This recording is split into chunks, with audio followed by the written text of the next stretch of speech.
धन्यवाद सभापति महोदया, आपने मुझे सप्लीमेंट्री डिमांड फॉर ग्रांट्स का समर्थन के लिए बोलने का मौका दिया। माननीय प्रधानमंत्री श्री नरेंद्र मोदी जी की दूरदर्शी नेतृत्व यह सुनिश्चित करती है कि जो भी हम खर्च कर रहे हैं उसका हर एक रुपया अर्थव्यवस्था को मजबूत करने के लिए, नागरिकों को सशक्त करने के लिए और एक सशक्त भारत के निर्माण के लिए ही खर्च होता है, उसका योगदान होता है। आज जो अतिरिक्त धनराशि मांगी गई है वह सिर्फ कागजों पर कुछ आंकड़ों का लेखा जोखा नहीं है, वो भविष्य के भारत के निर्माण का मानचित्र है। पीएम गति शक्ति हो, पीएम किसान योजना हो, राष्ट्र की सुरक्षा को सशक्त बनाना हो, यह सभी व्यय भारत के प्रगति के लिए अत्यंत आवश्यक है। कुछ विपक्षी दलों ने अभी विषय उठाया, फिस्कल डिसिप्लिन को लेकर अभी मैं माननीय प्रेमचंद्रन जी को सुन रहा था, वित्तीय अनुशासन को लेकर प्रश्न उठाया। मैं याद दिलाना चाहूंगा, I would like to remind them that there was a period during the rule of the UPA when recklessly they had burdened the economy with unplanned spending, अनियोजित खर्चे and policy paralysis. In contrast, in our government, our term, under Modi ji, every rupee that flies out of the coffer of the exchequer is under the guidance, under the radar of ATC. ATC meaning not air traffic control, ATC meaning A for accountability, T for transparency and C for clear vision of development. During the UPA regime, सभापति महोदया, 2004 से 2014 के दौरान आपको जान के आश्चर्य होगा, 94,060 करोड़ रुपए की बजट राशि, जो कि लगभग 14 विभाग, सामाजिक विभाग और ग्रामीण विकास मंत्रालयों से संबंधित थी, वह खर्च नहीं हो पाई थी 10 वर्षों में। यह बजट का लगभग 6.4% हिस्सा उस समय खर्च नहीं कर पाई थी यूपीए की सरकार। मैं कृषि क्षेत्र का उदाहरण एक देता हूं। 2013-14 में कृषि का बजट यूपीए के समय में 27,663 करोड़ था। अब वह 5 गुना बढ़ करके 1,37,756 करोड़ हुआ है। फर्टिलाइजर की जो उर्वरक की जो सब्सिडी है वह भी 5 गुना बढ़ा है। अभी हाल फिलहाल में बिहार के भागलपुर से 19वां प्रधानमंत्री किसान सम्मान निधि में लगभग 10 करोड़ किसानों के लिए 22,000 करोड़ रुपए प्रधानमंत्री जी ने रिलीज किया। मैं याद दिलाना चाहूंगा कि एक उस समय की कहानी थी जिस समय कर्ज माफी की बात कांग्रेस पार्टी करती थी। एक मंत्री थे, उनके ट्रेजरी बेंच में उस समय बैठते थे, मैं उनका नाम नहीं लूंगा, बहुत बड़े मंत्री थे। उन्होंने आईटी एग्जेम्पशन के लिए, इनकम टैक्स एग्जेम्पशन के लिए, मैं कृषक हूं और मैं कृषि से भी अर्न करता हूं, 7 करोड़ रुपए का गोभी गमले में उगाया था। गमले में 7 करोड़ रुपए की गोभी उगी थी। सोचिए कैसे 7 करोड़ रुपए की गोभी उग सकती है गमले में, ये मुझे नहीं पता है। अब मैं 2 छोटे छोटे विषय हैं मगर बहुत मन के अंदर कहीं ना कहीं एक इम्प्रिंट छोड़ेगा, मैं उदाहरण देता हूं। गौरव गोगोई जी बैठे हुए हैं। गौरव गोगोई जी ने आज गोल्ड मोनेटाइजेशन के ऊपर बात की। मैं 2 हेडलाइंस लेके आया हूं। पहला हेडलाइन है इंडियन एक्सप्रेस का मुंबई से जो छपा था, जुलाई 8, 1991 का हेडलाइन है और ये लिखा है शंकर अय्यर ने। हर कोई इसे सुने और पढ़े भी। Secret sale of gold by the reserve bank of India, 21,000 kg of metal airlifted to coded destination. एक समय था 1991 में राजीव गांधी ने और कांग्रेस पार्टी ने चंद्रशेखर जी की सरकार से हाथ खींच लिया था। उस समय लिक्विडिटी की अभाव थी, देश में एक त्राहिमाम की सिचुएशन बनी थी अर्थनीति में, और उस समय पहली बार हिंदुस्तान के ऊपर वो त्रासदी आई थी कि देश के सोना को 67 टन ऑफ गोल्ड इसको गिरवी रखा पड़ा था। और शंकर अय्यर जी कहते हैं कि मैं मुंबई के एयरपोर्ट में देख रहा था, चुपके गाड़ियां आ रही थी आरबीआई की और हिंदुस्तान के सोने को एयर इंडिया के एयरबस में लोड किया जा रहा था, हिंदुस्तान के बाहर भेजा जा रहा था।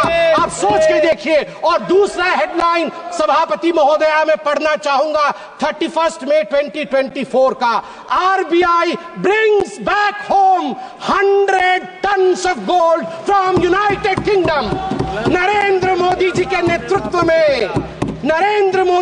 नेतृत्व में 1 लाख केजी सोना, 1 लाख केजी सोना बाहर से 2024 मई को हिंदुस्तान वापस आता है। एक ने, यूपीए ने भारत मां के सोने को गिरवी रखा, हमारी मां के सोने को गिरवी रखा, और दूसरे लल्ला ने, हमारे नरेंद्र मोदी ने अपने मां को अलंकृत किया। ये होता है फर्क। मैडम सभापति महोदया, मैं एक छोटा सा उदाहरण देके अपने विषय को समाप्ति की ओर ले जाऊंगा। मैं एक और उदाहरण देता हूं। पूरे इस सप्लीमेंट्री ग्रांट में power grid corporation of India limited PGCIL के लिए अधिक व्यय की मांग की गई है, मिनिस्ट्री ऑफ पावर के अंतर्गत आता है। मैं एक हेडलाइन पढ़ता हूं, जुलाई 31, 2012 का 3 ग्रिड। मुझे याद है, अभी निर्मला सीतारमन जी आएंगी। निर्मला सीतारमन जी उस समय प्रवक्ता थी, पार्टी की, बैठी हुई थी एक चैनल के डिबेट में। अचानक अंधकार हो गया, डिबेट बीच में बंद हो गया, और 22 राज्य में अंधकार हो गए थे, क्योंकि 30 और 31 जुलाई 2012 को नॉर्दर्न ग्रिड, ईस्टर्न ग्रिड और नॉर्थ ईस्ट ग्रिड, तीनों ग्रिड फेल हो गए। 700 million people were plunged into darkness. 9% of the world population were plunged into darkness. TMC के लोग बैठे नहीं हैं। 200 मजदूर एक माइन के अंदर बंद हो गए। न जाने कितने लोगों ने जो वेंटिलेटर पे थे, उनकी जान उनको गंवानी पड़ी थी। और आज दूसरा हेडलाइन में पढ़ता हूं टाइम्स ऑफ इंडिया का, जून 3, 2024, India's come a long way since 2012. Outage, world's largest, even 250 gigawatt isn't a problem for India now. मई 30, 2024 को अचानक भारत की जो पावर की रिक्वायरमेंट थी, वो सारी रिकॉर्ड तोड़ देती है। 250 गीगावाट हो जाता है भारत की पावर की आवश्यकता, मगर हमारा ग्रिड टूटता नहीं है, फेल नहीं होता है। World's largest unified power grid, ये हमारे नरेंद्र मोदी जी ने देश को बना करके दिया है, इसलिए मैं इसका समर्थन करता हूं। अंत में, आज मणिपुर के विषय में बहुत कुछ बोला गया है। मैं बहुत दुख के साथ कहना पड़ता है मुझे कि यहां कहीं ना कहीं जहां एक एकता दिखना चाहिए, उस एकता की कमी है। मैं कुछ आंकड़े रखना चाहूंगा, और ऑपोजिशन के हमारे सदस्य, उनका अधिकार है कि वो इन आंकड़ों को मांगे और जाने भी, क्योंकि ये देश हम सबका है। इंटरनली डिस्प्लेस्ड पीपल, IDP जिसको कहा जाता है, उनके लिए यहां प्रश्न उठना भी चाहिए। उनके लिए क्या किया गया? In response, the government has implemented a series of measures aimed at providing immediate relief, long-term rehabilitation, and economic stability for the internally displaced persons, IDPs. These initiatives are housing assistance first, prefabricated housing for 3,000 families to provide immediate shelter, 2,660 houses completed, 2,520 houses occupied, 340 houses will be completed by the end of the month. Financial aid of 1,000 rupees has been provided on 5 separate occasions, amounting to a total of 30 crore. An additional 27 crore has been released to support the housing reconstruction efforts in Manipur for those who are internally displaced. Relief camp operations have been sustained with an allocation of rupees 280 crore, ensuring essential services such as food and health care for affected families. A compensatory package of rupees 32 crore has been provided to farmers for those who suffered agricultural losses due to the conflict. माननीय सभापति महोदय, educational support के बारे में भी माननीय सदस्यों ने बात की। A total of 11,763 displaced students have been enrolled in various educational institutions. The government, schools and colleges have provided free admission. College Students Rehabilitation Scheme उसको इंट्रोड्यूस किया गया 2023 में, जिसने 1000 डिस्प्लेस्ड बच्चों की मदद की ताकि वो वहां फ्रीली जाके एडमिशन ले सके, और उनको 10,000 रुपए की राशि भी ऊपर से दिया गया। एम्प्लॉयमेंट और स्किल डेवलपमेंट डिस्प्लेस्ड लोगों के लिए 426 IDP led startups have received government support. ये स्टार्टअप के माध्यम से कई लोगों को नौकरी दी गई, जो अभी 500 इंडिविजुअल उसमें एनरोल हुए हैं हाल फिलहाल में। Cabin crew training in Delhi, जिसमें मैं धन्यवाद दूंगा air India, Indigo airlines, ministry of tourism को धन्यवाद दूंगा। उनके माध्यम से 500 बच्चे मणिपुर के जो डिस्प्लेस हुए थे उनको यहां प्लेस किया गया है। Free medical treatment has been provided to the IDPs at जेनिम्स। और ठीक उसी प्रकार हमारी जो गर्भवती माताएं हैं इन रिलीफ कैंपों में, उनके लिए भी हर संवेदना के साथ पूरी तरह की प्रोविजन की गई है।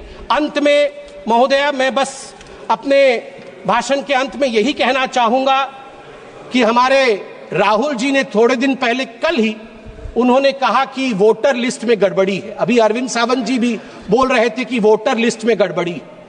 वोटर लिस्ट में गड़बड़ी नहीं है, आपके डेवलपमेंट लिस्ट में गड़बड़ी थी। आपके डेवलपमेंट लिस्ट में गड़बड़ी थी, वोटर लिस्ट में गड़बड़ी नहीं है। अभी हमने बताया आपको, अगर वैसा डेवलपमेंट आपने किया होता तो आज आप वहां नहीं बैठे होते। दूसरी बात, ये कांग्रेस पार्टी कहती है कि रोहित शर्मा अनफिट है। रोहित शर्मा अनफिट नहीं है, फिट है। और मैं बता दूं, नरेंद्र मोदी जी के कप्तानी में ही आप देखिएगा भारत विश्व का चैंपियनशिप ट्रॉफी जीतेगी। भारत माता की जय। जय जगन्नाथ।